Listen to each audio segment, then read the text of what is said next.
ഇത് രണ്ടും എനിക്ക് വളരെ ഇഷ്ടമാണ്. Good evening. ചോക്ലേറ്റ് വേണോ? എനിക്ക് ചോക്ലേറ്റ് ഒന്നും വേണ്ട, നീ ഉണ്ടെങ്കിൽ മാത്രം മതി. നിങ്ങൾ എന്താ പറയുന്നത്? എനിക്കൊന്നും തന്നെ മനസ്സിലാവുന്നേ ഇല്ല. ഇത് കണ്ടാൽ നീ മനസ്സിലാവും. ഇത് സാധാരണ സ്പ്രേ അല്ല.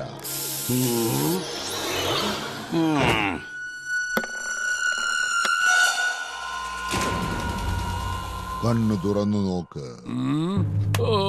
ഞാൻ എവിടെയാ ഉള്ളത്? ഞാൻ ആരാ? നീ ഭീമനാണ്, എന്റെ വിശ്വസ്തനായ അടിമ. ജാക്കി, അടുത്ത പ്രാവശ്യം നീ തന്നെ ജൂലിയെ പടത്തിന് വിളിച്ചോണ്ട് പോ.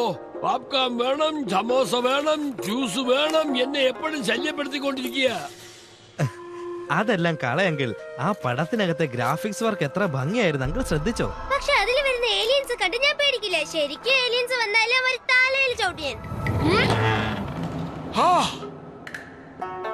കടയുടെ കഥക് തുറന്നു വെക്കാൻ പാടില്ലെന്ന് ഞാൻ ഭീമനോട് പറഞ്ഞതാണ്. അവനത് കേട്ടില്ല. AC വേറെ ലീക്കായി കിടക്കുന്നു. ഭീമ സൂപ്പർ പടത്തെ മിസ് ചെയ്തു. ഭീമ, ഹലോ. ഇവിടെ അടുത്തെവിടെയോ പോയിരിക്കുകയാണെന്ന് എനിക്ക് തോന്നുന്നത് അങ്കിൾ. അവൻ അങ്ങനെ പുറത്തു പോയാലും എന്തെങ്കിലും എഴുതി വെച്ചിട്ടേ പുറത്തു പോകൂ. അത് മാത്രല്ല, ചോക്ലേറ്റ് ഇങ്ങനെ താഴെ ഇട്ടിട്ടും പോവില്ല. ഞാനാണ് വാൾട്ടർ. ഓർമ്മയുണ്ടോ ഈ മുഖം? എനിക്കൊന്നും തന്നെ ഓർമ്മയിൽ വരുന്നില്ല. ഇതൊരു നല്ല സ്പ്രേ ആണ്. ചുരുക്കം പറയുകയാണെങ്കിൽ നീ ഇപ്പൊ ഉണർന്നുകൊണ്ട് കോമ സ്റ്റേജിലാണുള്ളത്. നിനക്ക് എല്ലാം ഞാൻ മനസ്സിലാക്കി തരാം. ജാർഖണ്ഡ് ടീമിന് ഞാനാണ് ലീഡർ. ലോകത്തിൽ വെച്ച് നമ്പർ 1 ക്രിമിനൽസ് ആണ് നാം. നീ എനിക്ക് വേണ്ടി ജോലി ചെയ്യുന്നു.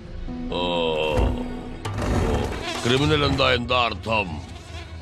അതൊക്കെ ഇപ്പൊ മനസ്സിലാക്കി തരുന്ന വെച്ചാൽ ബുദ്ധിമുട്ടാവും. ഒരു നാൾ ഞാൻ തീർച്ചയായും പറയാം. ഇന്നലെ നമ്മൾ രണ്ടുപേരും കൂടെ ചേർന്നെടുത്ത ഫോട്ടോ കണ്ടോ? നമ്മൾ എത്ര നല്ല സ്നേഹിതരാണെന്ന് നോക്കൂ. മോസ്റ്റ് വാണ്ടഡ് ക്രിമിനൽസിൽ നീയുമുണ്ട്. ഇത് 3 വർഷത്തിന് മുൻപെടുത്തതാ. ഇതൊക്കെ ശരിയാ, പക്ഷെ എന്റെ ഓർമ്മ നശിച്ചല്ലോ. നീ ഉറങ്ങുന്ന നേരം നോക്കി ഡിഷിം എന്നൊരുത്തൻ നിന്റെ തലക്കിടിച്ചത് കൊണ്ട് നിന്റെ ഓർമ്മയെല്ലാം നശിച്ചുപോയി. ആരാത്? ഇവനാണത്, ജാക്കി ചാൻ. ഇവനെ ഞാൻ വെറുതെ വിടില്ല. അതിനുള്ള സമയം വരും ഭീമ. നീ സമാധാനമായിട്ടിരിക്കേ.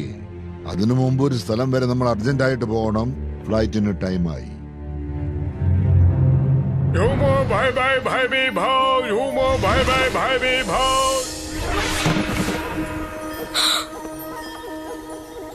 ഭീമൻ അവിടെയാണ് ഉള്ളത്. അല്ല, ഇത്ര പെട്ടെന്ന് ഭീമ എവിടെ? കിഡ്നാപ്പ് ചെയ്തിട്ട് പോയിട്ടുണ്ടാവും. അവനെ നമ്മൾ രക്ഷിക്കണം. മാസ്റ്റർ, അമ്പലത്തിൽ പോലും നമ്മൾ കൊള്ളയടിക്കണോ? നമ്മൾ മോഷ്ടിക്കാനോ കൊള്ളയടിക്കാനോ അല്ല ശ്രീലങ്കയ്ക്ക് വന്നത് ഭീമ. നമ്മുടെ ജീവിതത്തെ തന്നെ ഉയർത്തി കാണിക്കാനാണ് നമ്മൾ വന്നത്. നമുക്ക് ജീവിതം ആസ്വദിക്കണം. അതിന് വേണ്ടത് നിന്റെ ബലമാണ്. ഉടൻ തന്നെ നമ്മൾ എത്തിച്ചേരേണ്ട രഹസ്യ സ്ഥലത്തേക്ക് പോകാം. അവിടെ ഞാൻ പറയുന്നതെല്ലാം അനുസരിക്കണം ഭീമ. ശരി മാസ്റ്റർ.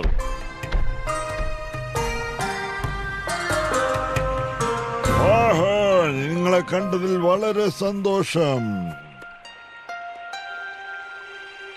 നിങ്ങളെ കണ്ടതിൽ വളരെ സന്തോഷം മാസ്റ്റർ. എന്റെ സഹോദരനെ പോലെ ഞാൻ സ്നേഹിക്കുന്ന ഒരാളെ ഞാൻ പരിചയപ്പെടുത്താം. ഇവനാണ് ഭീമൻ. നിങ്ങൾക്ക് ഇവൻ സഹോദരനാണെങ്കിൽ ഞങ്ങൾക്ക് എല്ലാവർക്കും ഇവൻ സഹോദരൻ. ഭീമ, ഞാൻ അകത്തു പോയി തിരിച്ചു വരുന്നത് വരെ നീ ഇവിടെ തന്നെ ഇരിക്കണം. അതെല്ലാം ഇരിക്കട്ടെ. നീ ഇത്രയും ദൂരം വരാനുണ്ടായ കാരണം എന്താണെന്ന് പറയാമോ? നിങ്ങളെ കാണാനാണ് ഞാൻ ഇത്രയും ദൂരം വന്നത് മാസ്റ്റർ. എന്നെ കാണാനായി ഇത്രയും ദൂരം വന്നതിൽ സന്തോഷം. ഈ പരമ്പരാഗത ഷാവലിൻ ടെമ്പിൾ നിന്നെ സ്നേഹത്തോടെ വരവേൽക്കുന്നു. ആ ടൈം നിന്റെ സഹോദരൻ എന്താ ചെയ്യുന്നത്? ഇത് തന്നെയാണ് ഞാൻ പ്രതീക്ഷിച്ചത്. ഭീമൻ അവന്റെ ബലത്തെ പരീക്ഷിക്കാൻ തുടങ്ങിക്കഴിഞ്ഞു. അതിന്റെ ഒന്നും ആവശ്യമില്ല. ഉള്ള ബലം തന്നെ ധാരാളം എന്ന് പറയാൻ പോയതാ. സംസാരിച്ച് സമയം കളയണ്ട. നിന്നെ ഞാൻ ഗോൾഡൻ എലിഫന്റ് ടെമ്പിളിലേക്ക് കൊണ്ടുപോകാം. എന്റെ പിന്നാലെ തന്നെ വന്നോളൂ.